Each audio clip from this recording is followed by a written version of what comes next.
Hello, Happy New Year. I want to talk to you about how I fixed my parents' shoddy Xfinity Wi-Fi uh, yesterday on New Year's Day. This is actually Cat 6 cable spare I've had. You'll see here you have the various wires that come out. There's there's four twisted pair for 8 wires, and then you have your crimper tool if you ever use it. Now I did not physically use these tools yesterday, but I wanted to show you a couple things for context. So this is a hardwired Ethernet that you would run through the wall, and then on each end you then usually have a punch down. You'll have a device like this that goes into a bracket like this in a low voltage box. Or, I mean, in real life, you can use a blue box too, but you're technically supposed to use an orange low voltage box. So that goes in the wall. You do your runs, and now you have an Ethernet plug that you can plug a commercially made Ethernet cable in, and it nice and snaps in. Good solid connection. The other alternative, of course, especially if you have a straight through into like a security camera, would be to do a crimp in one of these little fun guys. Um, Sometimes people use pass-throughs. I have a lifetime supply of these, and about every 8 to 10 years, I have to do one or two of them, and that's fine. Handy dandy tool. Well, anyway, so back to my parents. So 27 years ago, my dad and I actually pulled Cat 5 Ethernet through their house. I was living there at the time. We got cable for the first time. It's very exciting. That's actually when I started Rieta, the business, 1999. And so, anyway, that physical infrastructure is there. Well, fast forward now to 2025. Well, now it's 2026, but a couple months ago in November, my parents went to the Xfinity store to work out some matters. I think they were unhappy with their bill. Now they still use the television, so they enjoy SEC football significantly. Both of them are football fans, and so they follow those games. News, other things. Not really just happy with. Well, anyway, they use TV.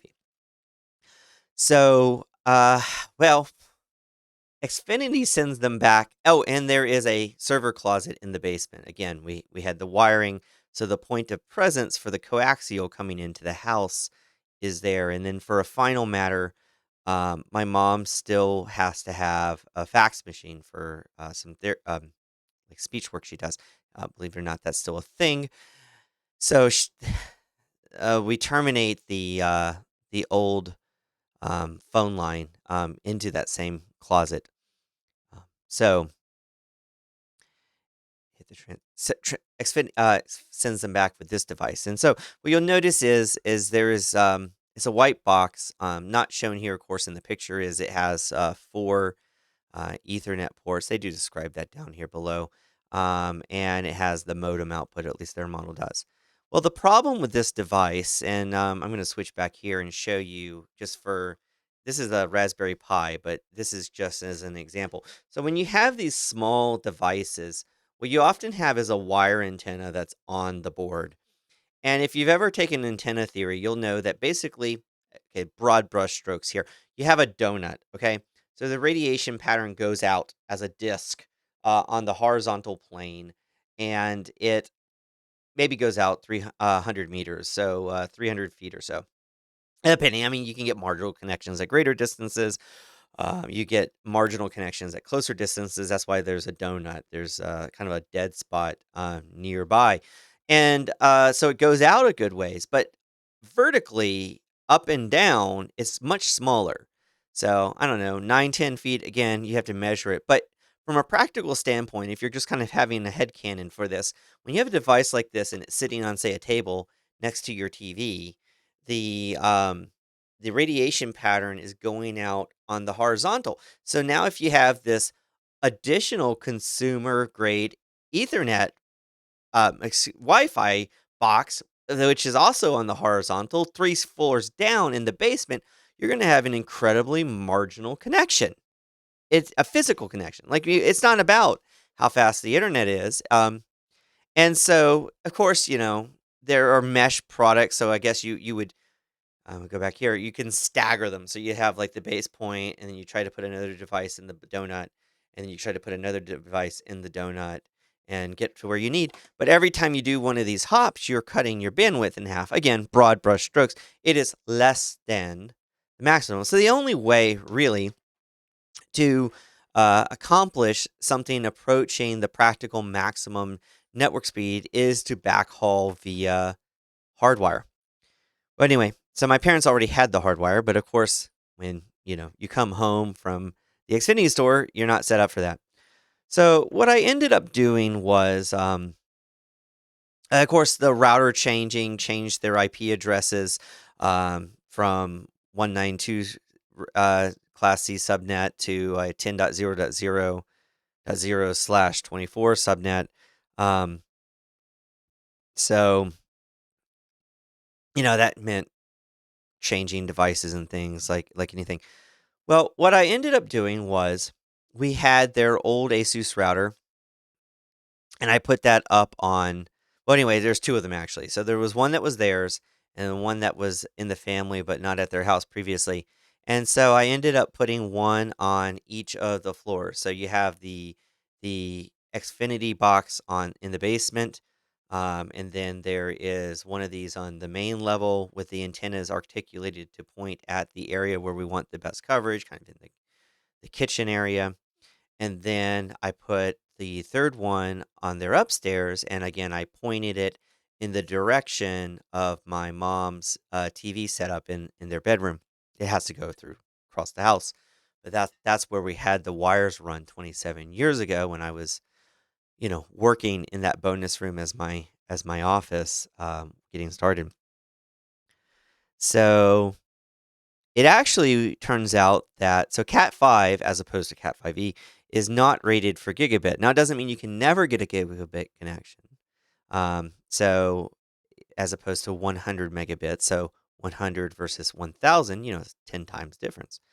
What turns out on their main level, that link does negotiate a link speed at a gig, and so sitting in their kitchen table, we're actually able to get speed tests at near practical max. I mean, 769 megabits per second. I mean, you're at the 80% mark, discounting equipment processing time, so that's excellent. On the upstairs, we are getting hit down to 100 megabits just on the physical link. However, when I hooked back up their Roku and then just to backtrack. So if you go to Comcast store, they now send you a wireless connect. It's just a streaming box for their television. They don't, you're not hooking it into coaxial anymore. So same as Roku. Um, so that also connected, and so the Roku is reporting 93 megabits per second. Well, I can tell you this: my brand new most high-end Roku Ultra that I just bought for my family, which is plugged in via hardwire to a Cat 6 true gigabit network, is only pulling 93 megabits per second. The cards they put in there cap out because you don't need more than that for streaming. So the fact that we went from a marginal connection to a 93 megabit per second connection, um, as tested by the Roku, solved all the network issues. So my mom's TVs can work, barring the whole multiple controller issue, which is um, something to work through. But as far as the core network, um, placing these access points uh, did a real good thing for them. So I did tell my dad that if it bothers him um, that network upstairs is a little slower, we can I can cut off the ends and repunch down and see if we can pick up a gigabit connection, and if not, we could pull Cat 6 because we actually did run it through Schedule 40 conduit up via the attic. So anyway, a lesson learned is if you want an awesome network, have run cable 27 years. No, I'm just kidding. Just think about these things. So the lesson I want you to know is these consumer devices that are being marketed as inanely marketed as, the make all be all. The laws of physics haven't changed at all. Okay? And when you have a device where you can't articulate the antenna, you really run out of options on how to tune these things. Now, there are high-end mesh network products, but if you're able to pull cable, this is one of the best ways you can do it. Um, and that, my friends, is it for today. Happy New Year's, and wish you many blessings. And apparently, for YouTube, I'm obligated to say if you have any questions, place them in the comments field below. Click that like button and ring the bell so that when I release my next video, you'll know about it. Have a great day.